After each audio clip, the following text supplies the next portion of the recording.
Keyingi bölüm aytып atat. Babu mineşşirki en-nazru li gayrillah. Эми ширктин түрлөрүнөн эмне Аллахтан башкага назыр кылуу деди. Бул дагы жанагы эрежеге кирет. Биз бул таухид китебини эрежелери менен алып келатабыз. Биринчи жана себептер менен болчу. Кийинки эрежемде кайсы бир нерсе ибадат экендиги тастыкталган болсо, аны Аллахтан башкага арнаган болсо, ал чоң ширк болот деп. Бул жерде дагы ошол назырды айтып атат. Аллахтан башкага назыр кылуу бул ширк деди. Не себептен? Анткени назыр бул ибадат. Ибадат Аллахтын гана акысы, Аллахка гана арналыш керек. Кимде ким назырды Аллахтан башкага арнаган болсо, анда ал чоң ширкке түшөт. Биринчи далил айтты. Ва каулиллахи таала юфуна бин назри. Алар эмне назырды аткарышат деди. Бул аяттын башында келет бейишке киргендердин, бейиште жана жыргалчылыктарды көрө турган, сыйлыктарды ала турган адамдар жөнүндө. Бир нече аятта ошолорду бейиште кандай жыргалчылыктарга жетишет, ошолорду баяндап туруп, анан бул ошол эмне себептен дегенде юфуна бин назри, алар назырларын өтөшкөн. Назыр кылган болсо, ошо назырларын аткарып жүргөн деген жооп иретинде келатат. Демек, бул ошо бейишке кирүүгө себеп болуп аткандан кийин бул ибадат экен. Анда аны Аллахтан башкага арнасаң ширк болот деп айтып атат. Бирок бул жерде бул алым назырдын өзүнү ибадат деди. Ал эми назырдын өтөө жөнүндө эмес. Себеби назыр эки бөлүктөн турат да. Назыр кылуу өзүнчө ибадат.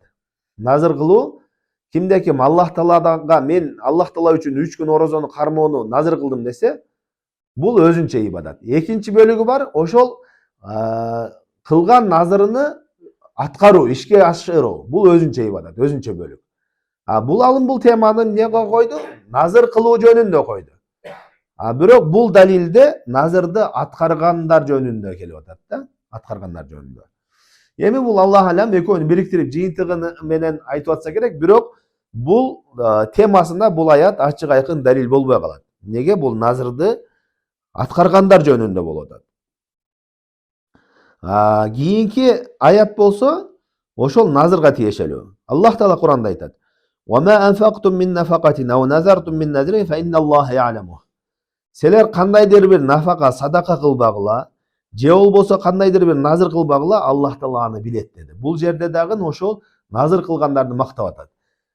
Аллах Таала кайсы бир ишти мактаган болсо, кайсы бир ишти кылгандарды мактаган болсо, демек Аллах Таала ошону жакшы көрөт. Аллах Таала жакшы көргөн иштердин баардыгы эмне болот?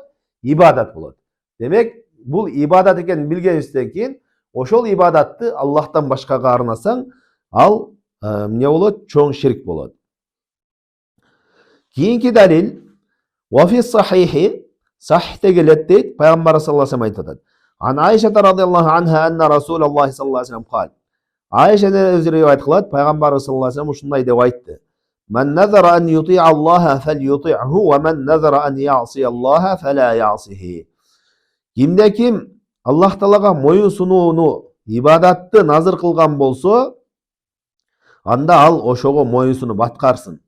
Кимде ким Аллах Таалага күнөө кылууну назыр кылган болсо, анда Аллах Таалага күнөө кылбасын, назырын аткарбасын деди.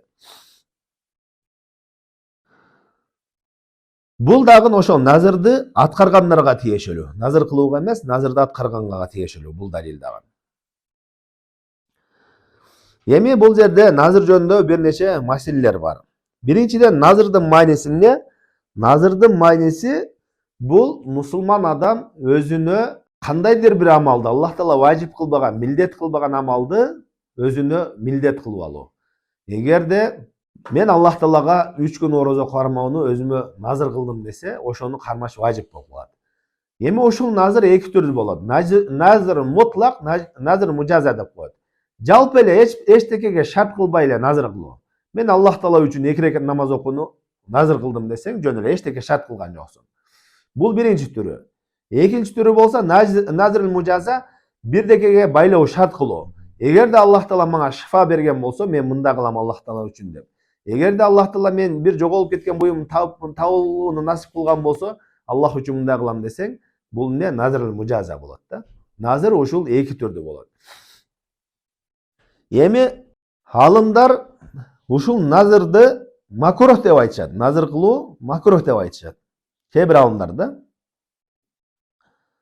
Не себептен макрух деп айтышат дегенде, Пайгамбарыбыз саллаллаху алейхи вассалам ошол назырды кылуудан кайтарды. Жанагындай шарт менен назыр кылуудан кайтарды.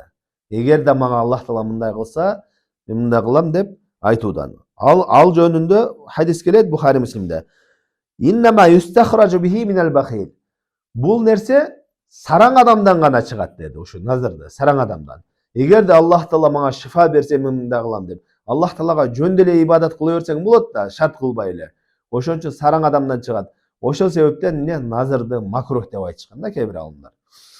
Бирок Аллах алем бул туура эмес. Эгерде назыр макрух десең, анда чоң катага түшөсүң. Назыр макрух десең, анын артында чоң ката келип чыгат. Не себептен? Ибадат деген эмне? Ибадаттын чечмелөөсү кандай болот?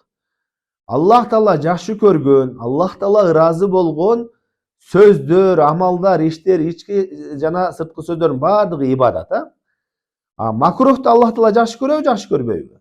Макрухту Аллах таала жакшы көрбөйт. Демек, назыр макрух дей турган болсоң, анда назыр деген ибадат болбой калат. Түшүнүктүбү? Назыр ибадат болбогондон кийин, назыр ибадат болбосо, аны Аллахтан башкага арнасаң чоң ширк болобу, болбойбу? Чоң ширк болбой калат. Мунун артында чоң туура эмес жыйынтыктар келип чыгат. Ошон үчүн эмне? Назыр бул ибадат. Назыр ибадат. Аны Аллахтан башкага арнасаң чоң ширк болот. Макрух деген, караха деген пайгамбарыбыз кайтарып атпайбы назырдан? Кайтаруунун эң төмөнкү деңгээли бул шариятта караха, макрух болот. Негизи арамга далил болуш керек. Эң төмөн деңгээли эмне болуп атат? Макрухка далил болот. Кантип бул хадисти түшүнөбүз дегенде, алымдар айтышат. Бул жерде назырда Пайгамбарыбыз саллаллаху алейхи вассалам кайтарганда назыр кылуудан кайтарып аткан жок. Назырдын бир сыпатынан кайтарып атат. Түшүнүктүбү? Назыр өзү ибадат. Бирок назырга кандайдыр бир сыпатты кошкон болсоң, ошол макрух. Бул дуа сыяктуу эле. Мисалы үчүн, дуа бул Аллах Тааладан дуа кылып сураган ибадат, чынбы? Аллах Тааладан жалбарып, кайрылып сураган бул эң чоң ибадаттардан. Бирок Пайгамбар саллаллаху алейхи вассалам дуада тааддиден кайтарат. Таадди деген чектен ашуу. Өтө эле икир-чикирине кирип чектен ашып дуа кылгандан кайтарды. Бул жерде айтпайбыз да, дуа кылуу макрух деп айтпайбыз. Дуа кылганыңда чектен чыгуу макрух деп айтасың. Түшүнүктүбү? Ошол сыяктуу эле назыр ибадат деп айтабыз. Назыр ибадат, бирок эмне? Назыр кылганыңда чектен жанагындай шарт кое турган болсоң, бул макрух болот. Демек, караха ошо макрух ибадаттын өзүнө эмес, бир сыпатына кайтып атат. Түшүнүктүбү? Ушул маселени такташыбыз керек. Бул эми кээ бир мына ахли-сүннат алымдарынын эле ичинде китап Таухидти шархтаганда назырды макрух деп айтып кетет да. Мунун артынан дагы туура эмес жыйынтыктар келип чыгат. Ошол назырды макрух эмес, анын аслы макрух эмес, сыпатында макрух дегенди Ибн Дакик ал-Айд деген алым жакшы эскерип түшүндүрүп кеткен.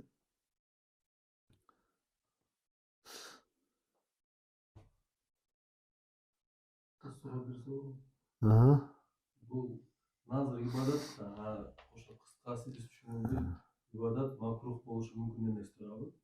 Ибадат макрух нерсе ибадат болушу мүмкүн эмес. Макрух нерсе качан ибадат болот? Ошону Аллах үчүн таштаган болсоң ибадат болот, бул макрухту.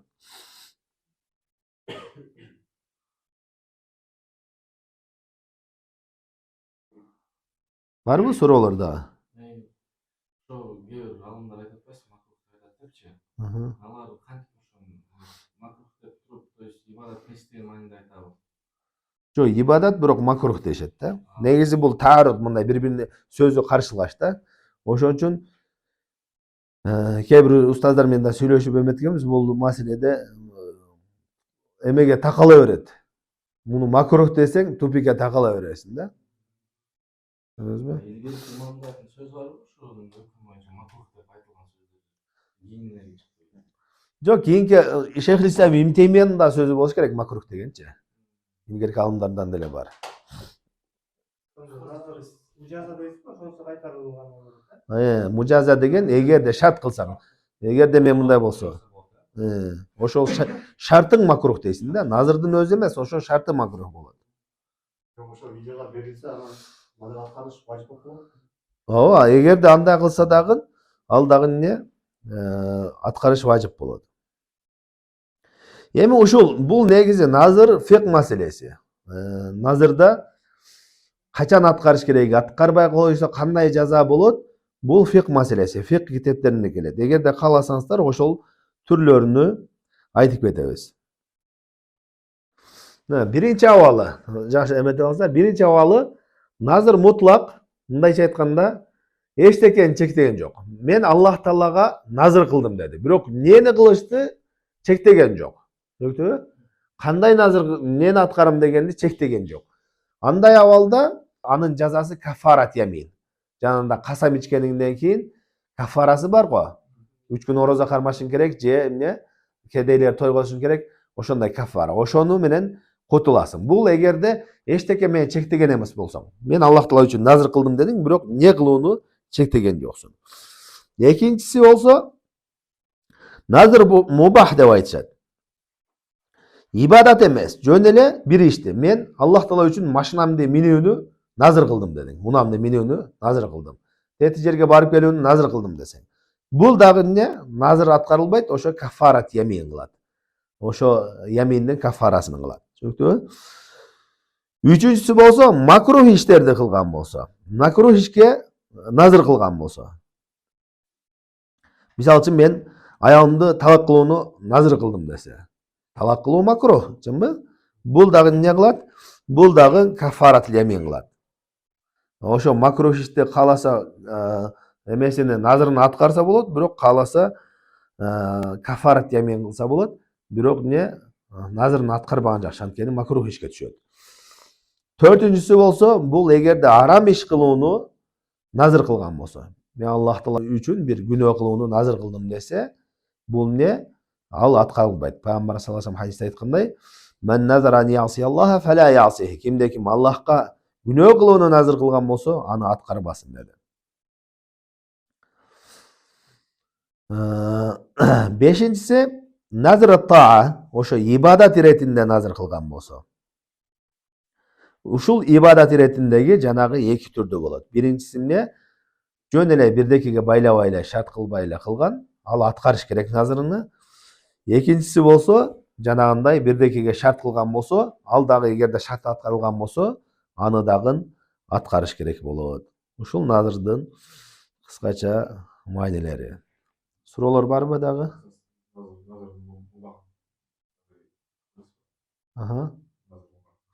Назыр мубах, жөн эле бир мубах ишти кылдым. Мен Аллах Таала үчүн эшке чыгып келүүнү назыр кылдым десең азыр. Эшке чыгып келүүң мубах эле иш да. Ал эмне кафар ямин сыяктуу эле болот. Валлахи деп касам ичкен болсоң бирдеке кылам деп. Анан кылбай калган болсоң эмне болот? 3 күн орозо кармашың керек, же алдыңкы деп ошо сыяктуу эле. Кимде ким мубах нерсеге назыр кылып туруп аткарган эмес болсо, аны эмне? Ошо кафарат ямин кылыш керек.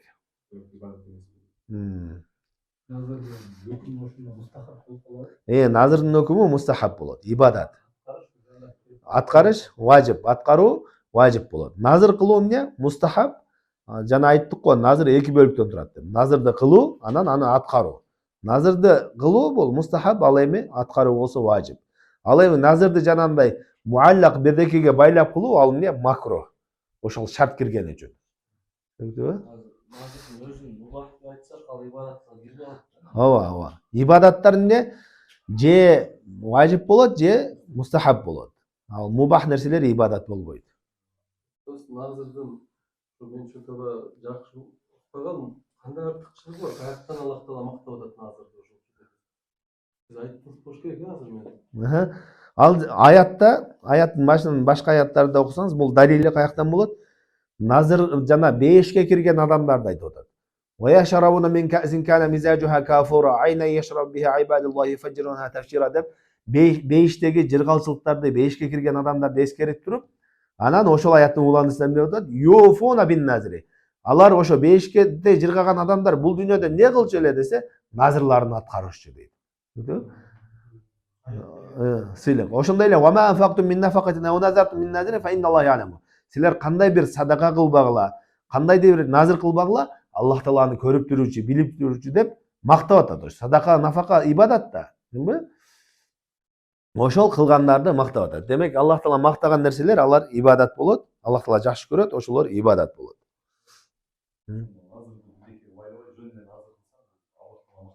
Ооба. Ооба, ал макрух болот. Ал макрух болот. Мисалы сүйүнүп устаз бир нерсе баягы жакшы болуп кетсе жашооңдо как бирөөнө баягы шүгүрчүлүк көрсөтүп назыр кылып койсо болот экен да. Боло берет. Бирдеке сделкаңыз жакшы болуп кеткен болсо, бир койсо эме кылып койсоңуз сонун болот.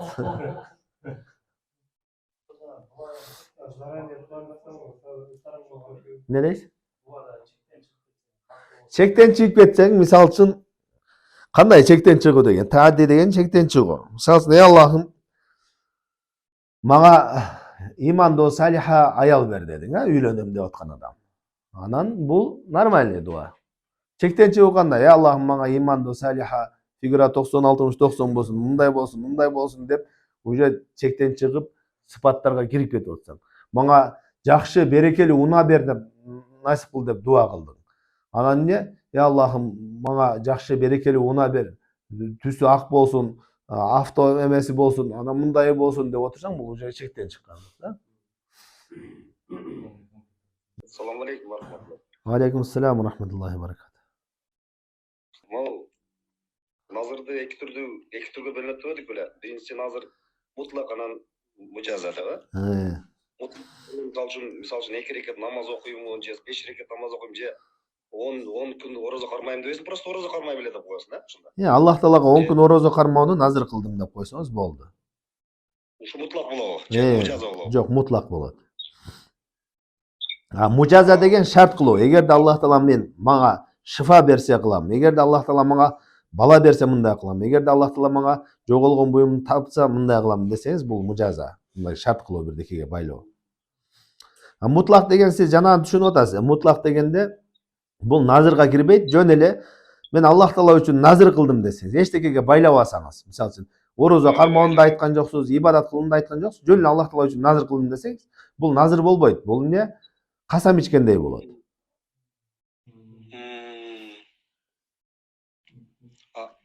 Ошондой назыр ошондой эки түргө бөлүнөт, үчкө же мубах болуп так бөлүнөбү кандай?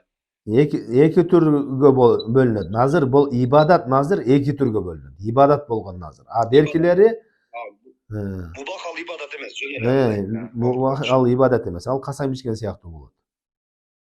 Баракаллах. Жазакаллах хайрын түшүндүм. Аллах Таала курбандык кылсаң, ошо ширк болбогон жерлерде кайсы жерде дагы кылсаң боло берет, назыр кылсаң. Мен мисалы үчүн Бишкектин бир району, ошол жерге бир кой союуну назыр кылдым десең, жөн эле ал жерди ыйык тутпастан, Аллахтан башкага сыйынбай боло берет. Кайсы бир жерге чектеген болсоң, боло берет да, ал проблема жок. Анан назыр деген исламга чейин адам назыр кылса дагы, исламга киргенден кийин ошону өтөш керек болот да. Ошо сахабалардын көпчүлүгү эмне? Исламга чейин назыр кылышкан да, назырларына. Анан исламда пайгамбарыбыздан сурашкан. Бирөө жахилият орунда жүрүп, намаз эчтеке түшүнбөй жүрүп деле бир назыр кылган болсо, ал түшүнгөндөн кийин ошонусуну аткарыш керек болот. Саллаллаху алейхи ва салlam ала хайр халқи Мухаммад ва ала алихи ва сахбихи ажмаин. Ассаламу алейкум ва рахматуллахи ва баракатуh.